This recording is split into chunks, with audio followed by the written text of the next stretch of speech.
First thing I want to remind you all of is these two definitions for where this constant e comes from. Essentially, they're identical. Just a little bit of a different presentation for each one of them, but essentially they're the same. The reason I bring those up, and so I said that I was going to skip this proof, but I kind of looked at the syllabus, and when the next test shows up, we're in a better place than I thought. So let's go ahead and go through it. So you've already seen what the derivative of this function is, but let's go ahead and develop it. So I want to find a derivative of this function. So I'm going to use the difference quotient since that's where all of our derivatives come from initially.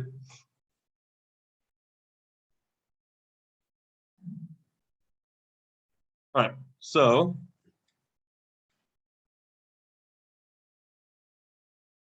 hopefully by now this thing looks very familiar.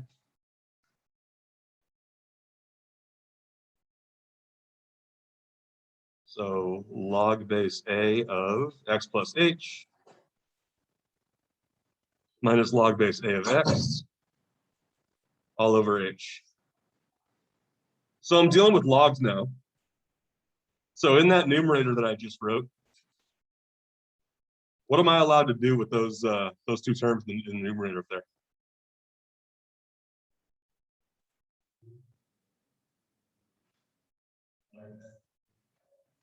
There you go. Yep, so I can combine it that way. I'm also going to do this. I'm going to bring out the 1 over 8. Give myself a little more room to write this. Log base a of x plus h over x. Any questions on why I'm allowed to do that? All right. So instead of dividing the whole thing by h, I'm just going to... I hate compound fractions, so I'm going to try not to deal with them. All right, so this next thing is going to be a little mysterious, but I'll write it down and hopefully you agree that I'm allowed to do it. 1 over x times x over h times log base a of x plus h over x. We okay with that? Not necessarily asking if you understand why I did that. I don't expect you to see where I'm going yet, but are we okay with why that is? Okay. All right. I'm going to go ahead and simplify what's on the inside of the log argument now. So 1 over h, nope, not 1 over h, 1 over x times x over h times log base a of 1 plus h over x.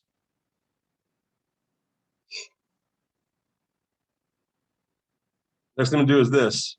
So this limit is written as h approaches 0, right? So as far as we're concerned, x is not variable. So because of that, I'm going to just pull 1 over x out. So we got 1 over x times the limit as h approaches 0 of x over h times log base a of 1 plus h over x. Let me pause there, let you get a chance to catch up and give you a chance to ask me some questions.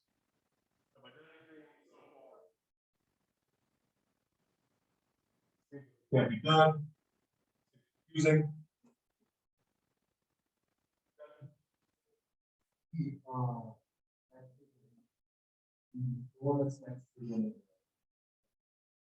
How far back am I going? Yeah.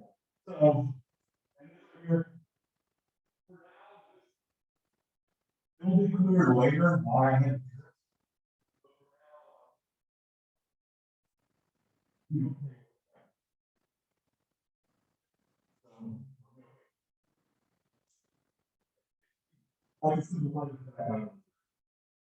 and we're so used to x being a variable all the time because it almost always is, but in this case, it's not. We can treat it as a constant because the only variable we really care about in this whole situation is h. All right. Anything else? All right, taking advantage of the fact that I have a logarithm here, I'm going to rewrite the inside of this limit expression one more time. Log base a of 1 plus h over x to the x over h.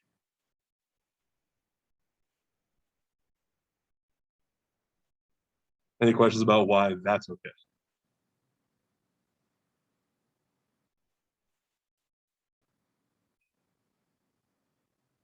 One more thing I'll do here. 1 over x is equal, or sorry, this is equal to 1 over x times this limit as h approaches 0 of log base a of 1 plus h over x to the 1 over h over x.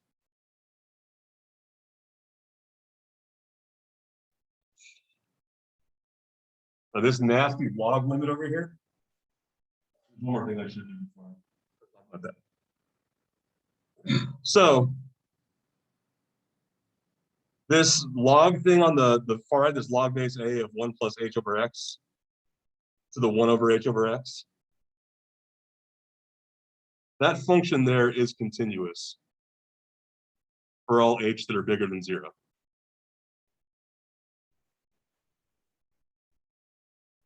Is it continuous at h equals 0?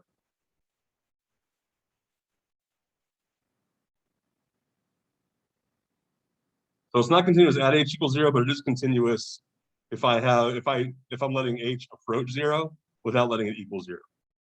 So since that limit exists, I can use this limit law here. 1 over x times log base a of this thing, the limit as h approaches 0 of 1 plus h over x to the 1 over h over x. Go ahead.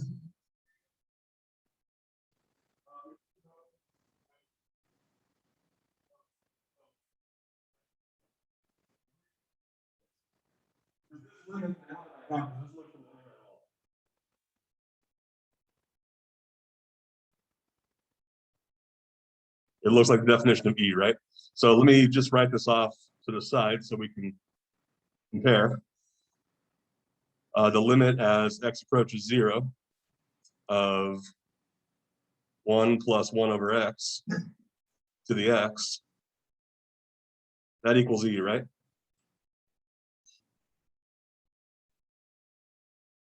Actually, that's not the one that I'm should be comparing this to, should I? I'll write them both down, but I think it's this latter one that I need.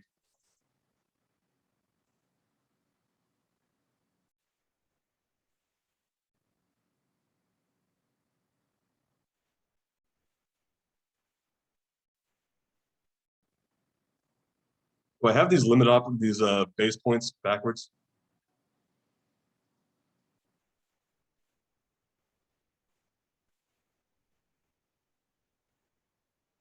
No, I think it was here. But yeah, so this limit here, this log limit, this absolutely is equal to E. This becomes 1 over x times log base a of E.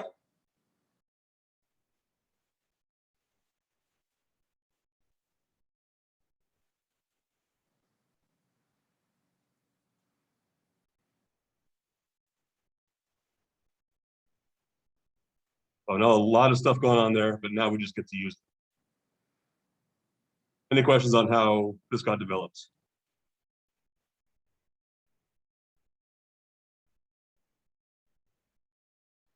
Gordon? Or you just Oh, yeah. How did you do when you got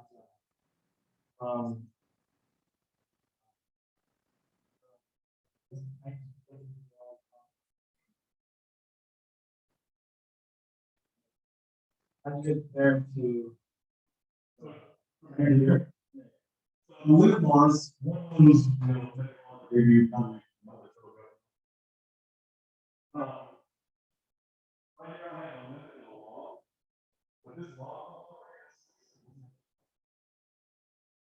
Because of that, I get instead of saying limit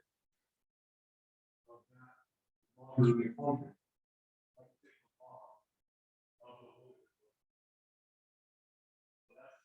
I know who belongs to have to do with composite functions. Go ahead. So, I don't think that limit is equal to E. It is not, E. I should what? That's. On the far right side? Yeah, we should have. You said they had these base points wrong? That's what I kind of suspected. Just make sure they match what I gave you before. The limit is x approaches infinity of 1 plus 1 over x to the x.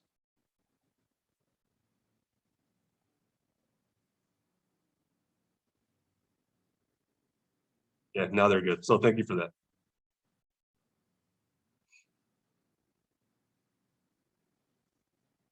So definitely had the right end there, but I based it on something false. So now I think everything's good. Question?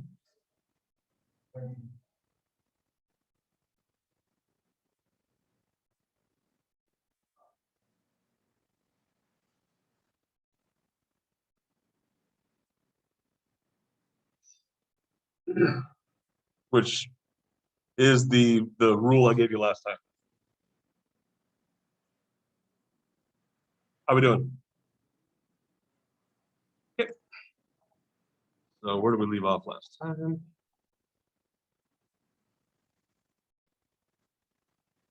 All right, so on this one. So how do I find this derivative? How should I start? Did we notice a common thread at all in the last several of these we did?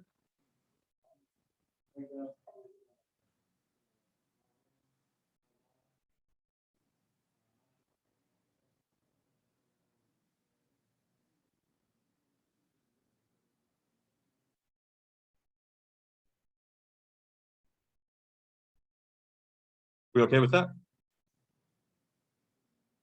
So could we use the chain rule kind of along with the quotient rule here? Yeah, but why do that? So yeah, if we can just take advantage of these log laws. I mean, we have lots of ways we can rewrite things based on them. So instead of doing that, let's do this one here. The natural log of x plus 1 minus the natural log of x minus 2 1/2 power. As long as we're simplifying, is there anything else we could do before we start getting into the derivative?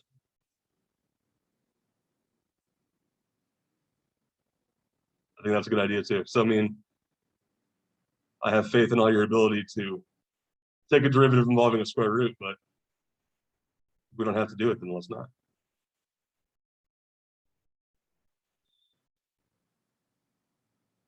Okay. Ready to handle this now? All right, so we can take it term by term since they're added together. How do I handle the derivative of natural log of x plus 1?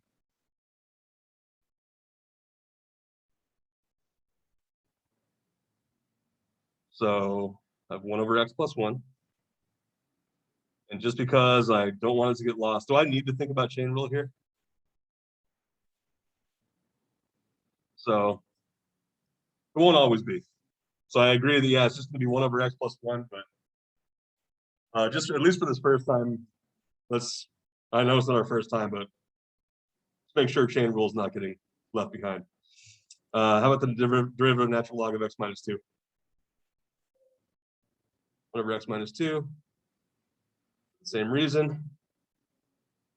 So then I get 1 over x plus 1 minus 1 over 2 times x minus 2.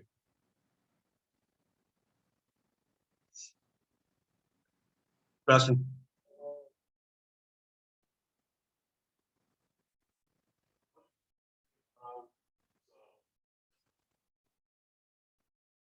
This is related to the rule we just developed, but what is the derivative of natural log of x?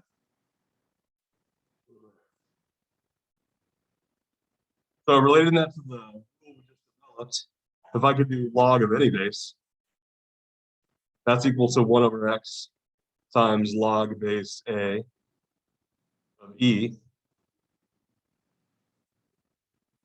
But if you have a natural log, it's going to be log base e of e, which comes out to 1. Anything else about this one? Yeah.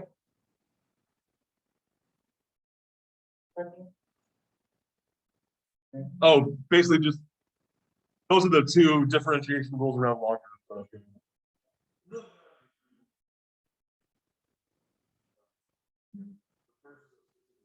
Fun.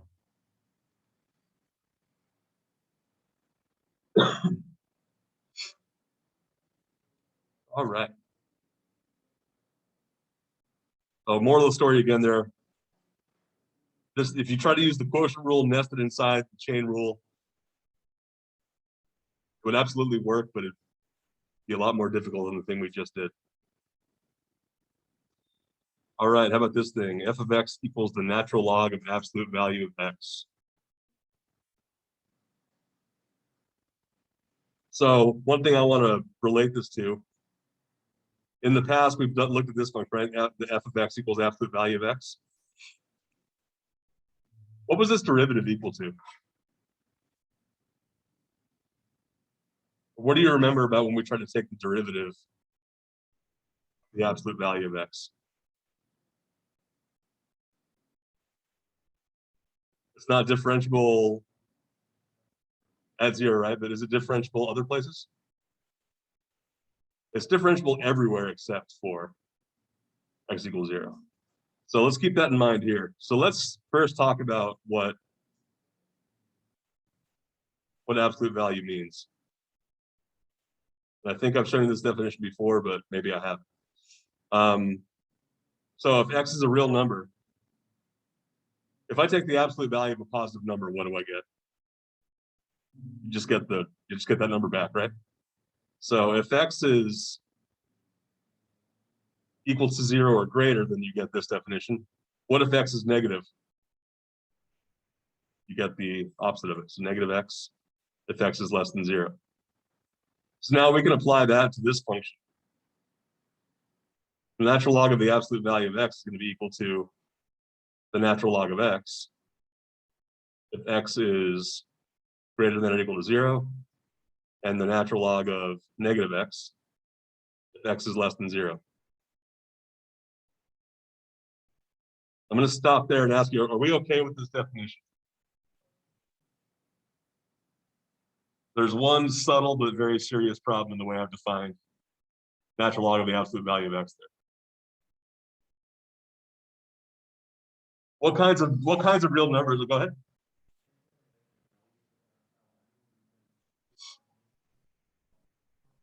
So you're saying I can't get a positive number for, or I can't get a negative value, right?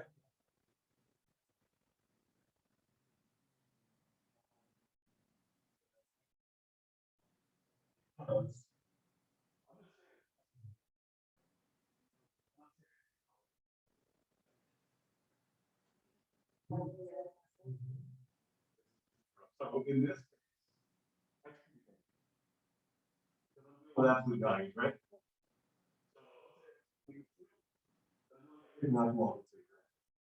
But I can't take the natural log of, I can't take any log of 0. So got to revise my definition to for x being strictly greater than 0 or x being strictly less. There's no way I can deal with x being equal to 0. Does that make sense?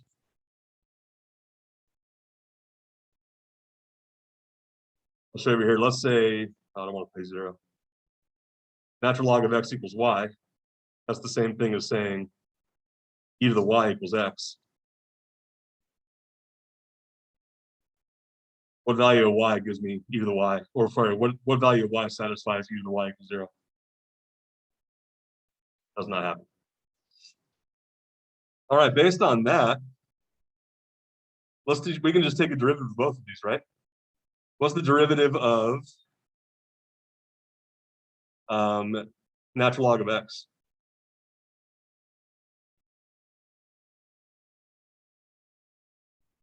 One over x, and that's true if x is greater than 0. What's the derivative of natural log of negative x? 1 over negative x. Is that it? Times negative 1.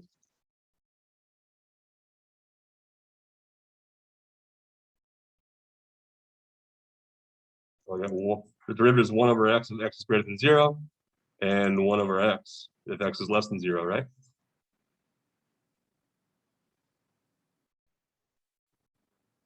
Nope. Just 1 over x, right? So really what I have here is this. The derivative of the natural log of absolute value of x is equal to 1 over x. And if, what's the if here? If x is not equal to 0. So it's kind of a weird behavior of the derivative of natural log of.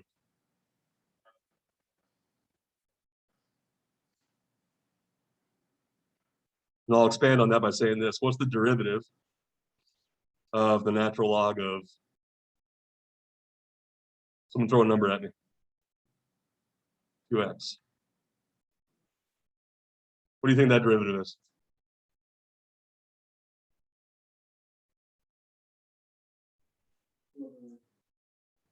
2 over x? 2 over 2x, right? Correct. So, and this is kind of a unexpected, maybe counterintuitive thing about natural logs. The derivative of natural log of ax, where ax is any positive constant, is just 1 over x.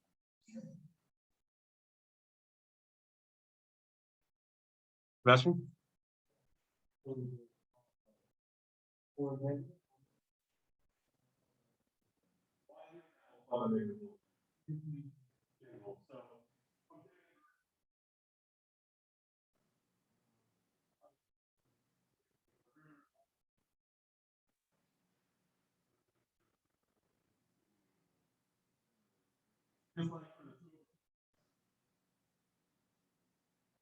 Right.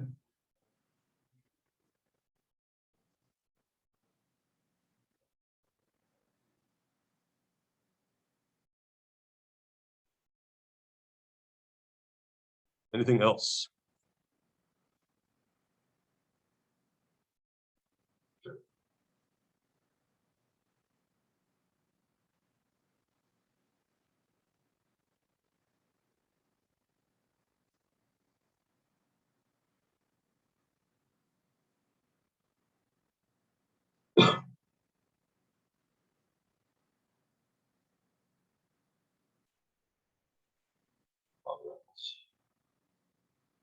How about this nasty, nasty thing?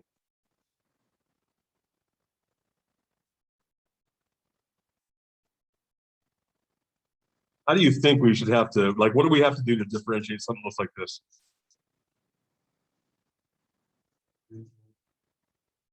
How do you separate it though?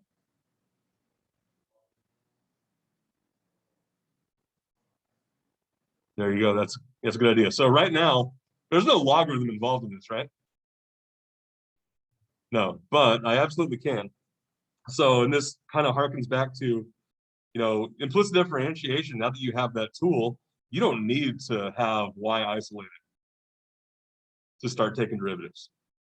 So yeah, really good idea here to take the natural log of both sides. So for right now, let's write natural log of y equals natural log of this really complex expression.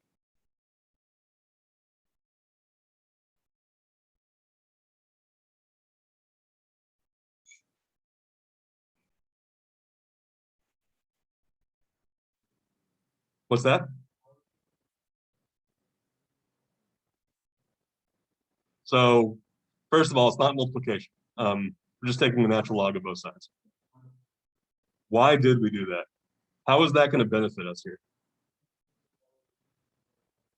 Right. So yeah, those laws of logarithms let us do a lot of convenient, at least in terms of process, convenient things for rewriting. So natural log of y, how can I start re-expressing that right-hand side? Okay, so let's do the quotient, the quotient law first. So the natural log of x to the 3/4 times radical x squared plus 1 minus the natural log of 3x plus 2 to the 5th power. So that's because of the quotient law. So I want to keep going.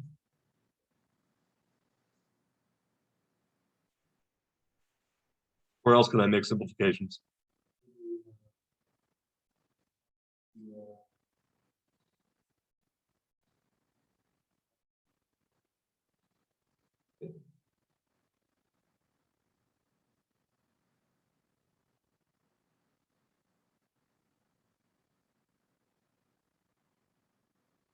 So that was the product. Then I would really not like to, I don't want to deal with all these exponents if I don't have to. So that's the last thing to do here. 3/4 times the natural log of x plus 1/2 times the natural log of x squared plus 1 minus 5 times the natural log of 3x plus 2.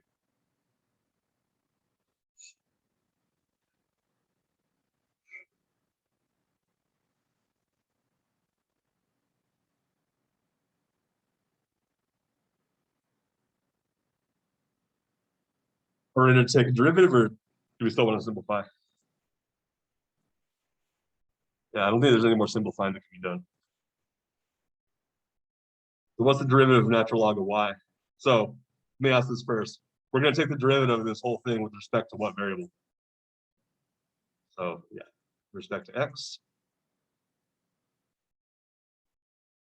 So what's the derivative of natural log of y with respect to x?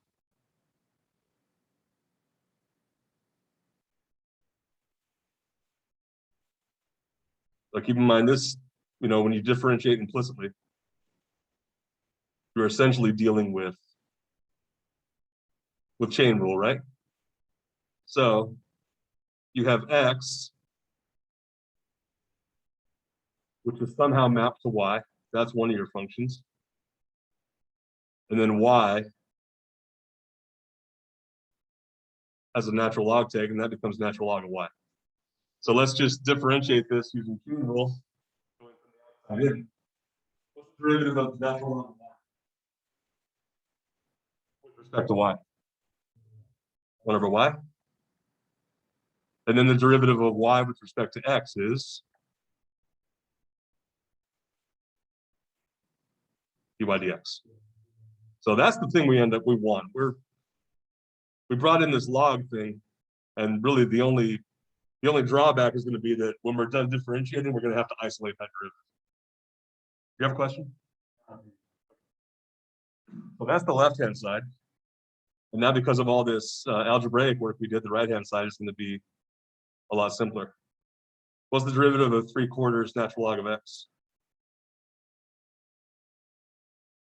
3 over 4x. How about 1/2 times the natural log of x squared plus 1?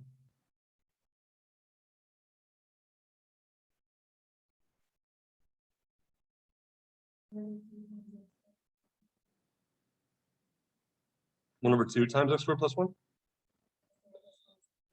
Okay.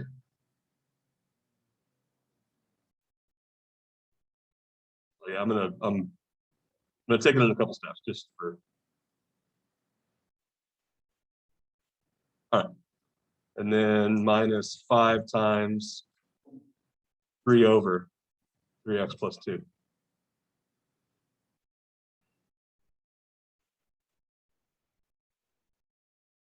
So can we simplify a little bit? 3 over 4x plus x over x squared plus 1 minus 15 over 3x plus 2. All right, we're almost done. But if I want to find dy dx, what do I have to do?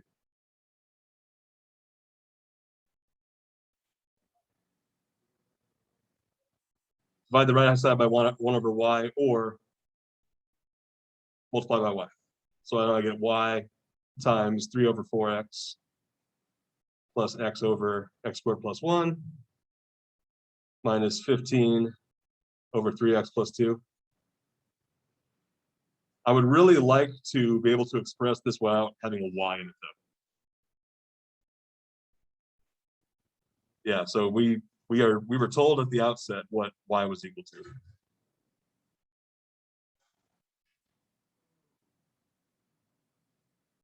An aggressive way to open the door. 3x plus 2 to the 5th times all this stuff we just got from the implicit differentiation.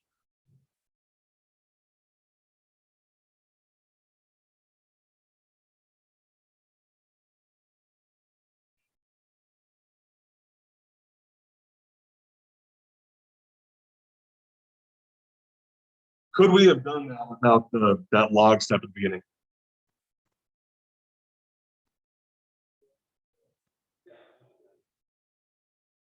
It wouldn't have been very fun. Product rule and quotient rule nested together, chain rule. But it's good to have different approaches, because I think this, even though this was not short, I think there's a lot of this simplifies things a lot. There's a lot less to keep track of. Any questions here? Sure. If you don't get it all copied down, I mean, these are going to be online.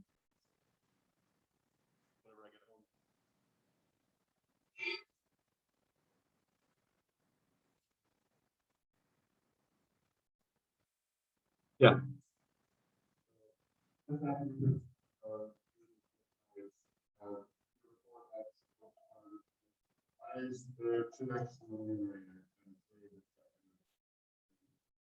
So we're going to do basically, this is still.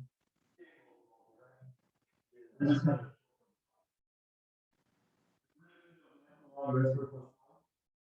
be 1 over.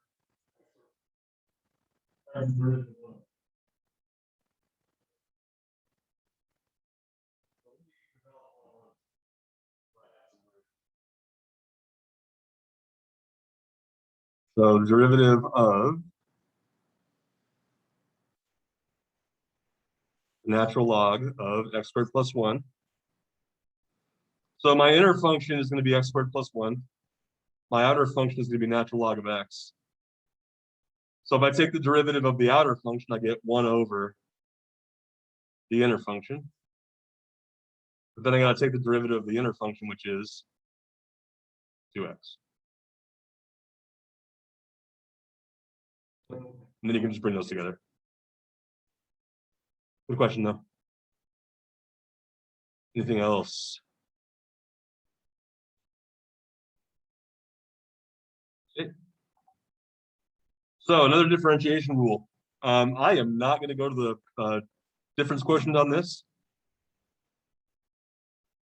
I mean, I could, but I'm going to elect not to this time. So what I have here is basically y equals a to the x. I want to find dy dx. So let's use the approach we just used. So I'm going to take a natural log of both sides. Natural log of y is equal to the natural log of a to the x. Natural log of y is equal to x times the natural log of a.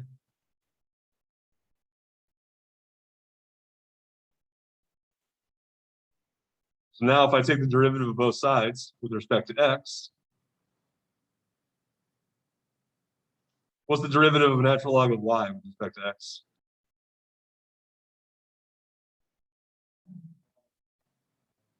One over y times dy dx. What's the derivative of the right-hand side?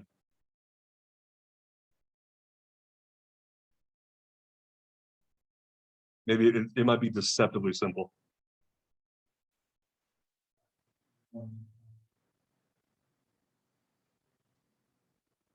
It's not 1.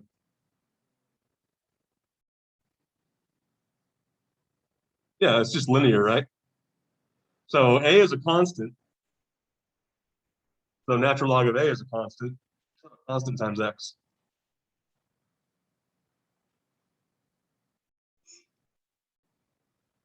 Which means now I have dy dx is equal to y, natural log of a, is equal to a to the x times natural log of a.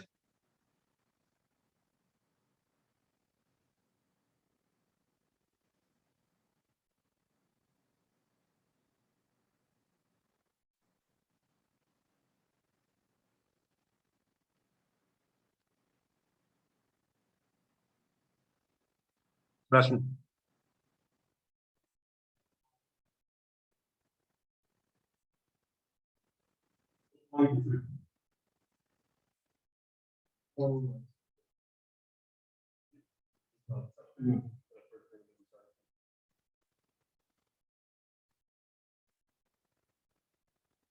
Anybody else?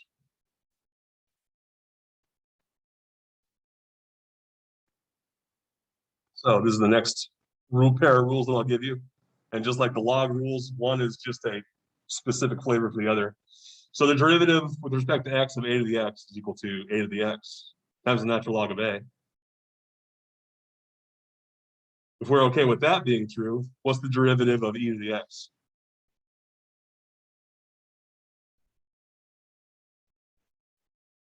E to the x, right? So another special property of this constant e that was discovered a few hundred years ago. The derivative of that function is equal to the function for all x.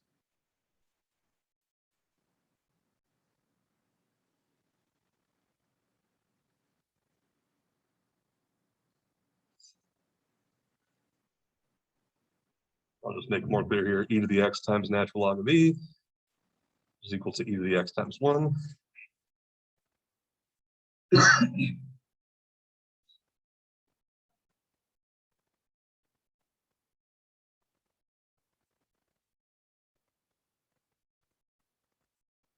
Any questions on these? All right, let's use them. So I want to take a derivative of this exponential function, f of x equals 10 to the x squared.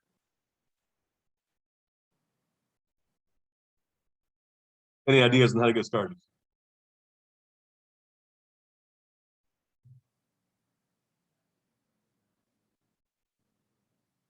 Ten times 2x? We agree with that? That's actually not going to work. Why can't I do that? There's no logarithm to enable that.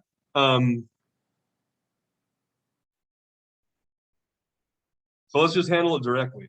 And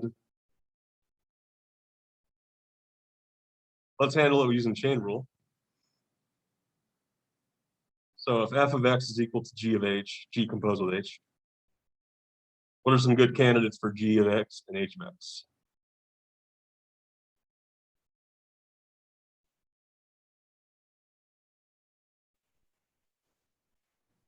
G of x, yeah, it could be 10 to the power of x, which would make the inner function x squared. Now let's get those derivatives. We'll start with h because I know we can do that one. What's that derivative? X. And the one that's very new, what's the derivative of 10 to the x?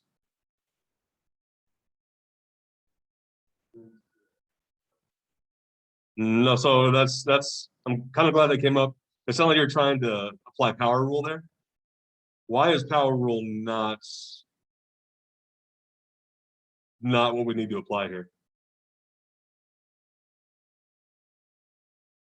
So I think what we're getting confused with is this. If I had x to the 10th, then yes, that's absolutely 10 times x to the 9. But it's all a matter of, we're taking the derivative with respect to the variable x. Where is that variable x? Like what? In this case, it is to some constant base. So we can't use that rule.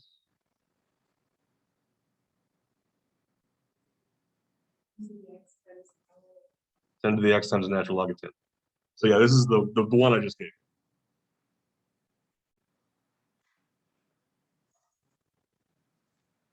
So yeah, just to make this clear, 10 to the x is not the same as the 10. And just to kind of harken back to when we define what an exponential function is, lots of ways to characterize it, but exponential functions have this constant growth rate, which means the variable is going to be an exponent, not the base. All right, so now that we have all the ingredients, can we apply the chain rule? Let's do it. So the derivative of the outer function is 10 to the something. In this case, it's going to be 10 to the x squared times natural log of 10. All times 2x. Can we simplify this at all?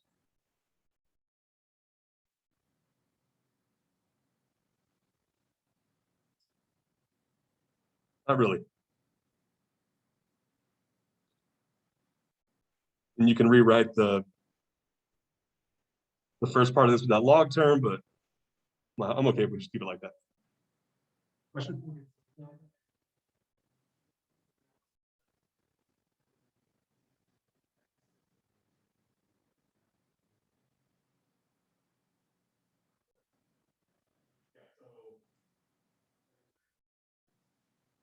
Oh, I see what you, okay.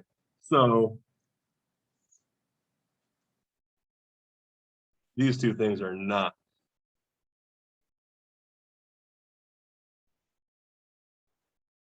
exactly the opposite of what I'm going to say. Those things are not the same.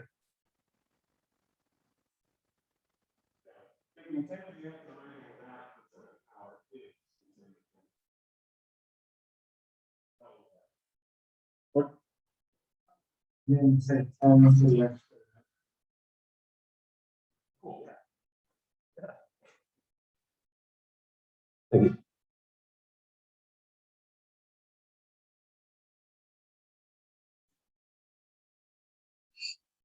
Anything else? Hey. How about this? E to the tangent of x. Yeah. Maybe.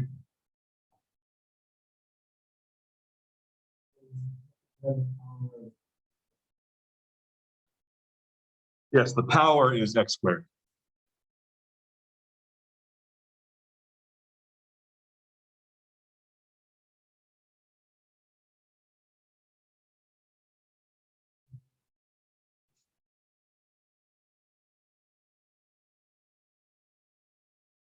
So I'll just make a block diagram for a visual representation. The first thing that happens to x is what?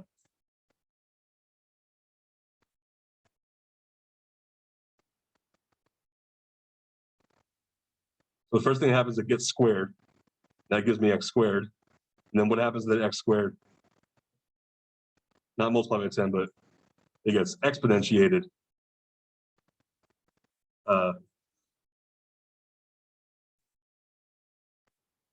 By 10.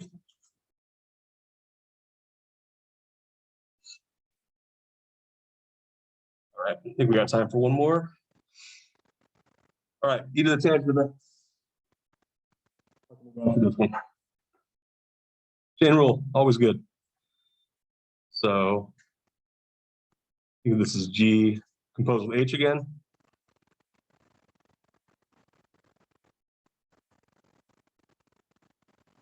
What are some good candidates for G and H? G is e to the x and H is. All right. What's the derivative of e to the x? E to the x.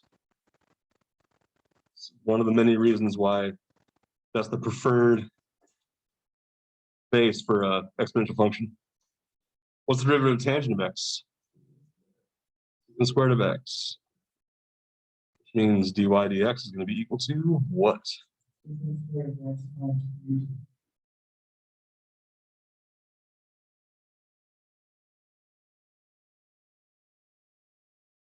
Any thoughts about that?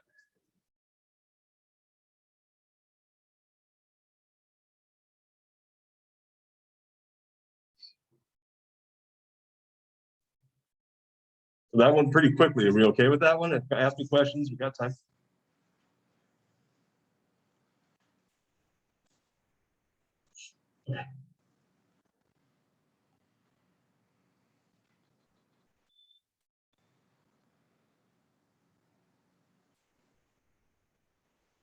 Yeah. So how can we handle this one?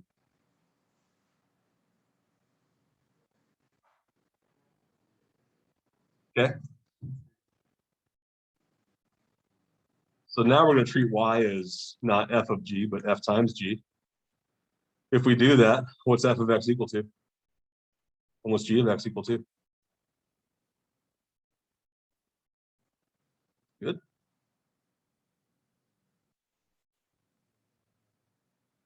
All right, can we take those derivatives?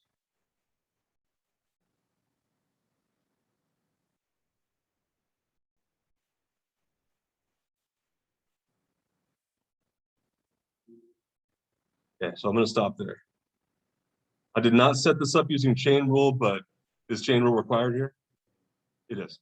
So this is our first day handling these exponential derivatives.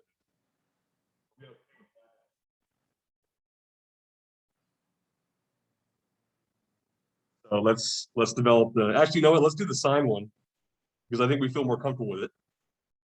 What's the derivative of the sine to the sine of 5x? So the cosine 5x's. That's definitely part of it, right? 5 times that. Why is it 5 times that? Right. So in the case of this trig function, the inner function is 5x. So when you take the derivative of the outer function, what's the derivative of sine? Cosine. So the derivative of the outer function becomes cosine, evaluated the inner function, which is 5x, but then you need that derivative of 5x, which is 5. In the case of e to the negative 4x, that's the so that's going to be the derivative of it's not going to get any simpler. So this inner function, here's how I want to say it, e to the k of x, where k of x is equal to negative 4 of x. This is going to be equal to e to the k of x, right? But because of chain rule, what else do I have to do? Not times k of x, but k prime, the derivative of it. So, and this is kind of it's simultaneously a simple thing about e to the x, but also kind of a deceptive thing that it's hard to get your head around at first. The derivative of e to something is, sorry, e to some variable expression is e to that same variable expression, multiplied by whatever that derivative is. So in this case, I have e to the negative 4x times negative 4. All right. And I'm just going to write down where we end up because it's 1205.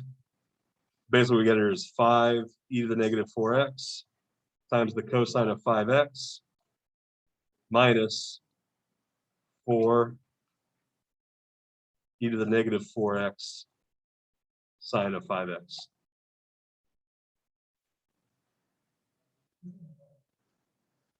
Am I missing a 5 in there?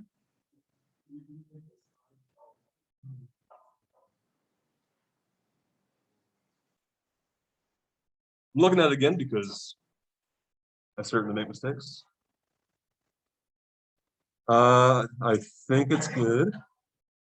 And I will finish the box. All right, go ahead and drop your quizzes off before you get out of here. Otherwise, I'll see you Friday, and I think we're off Monday, right?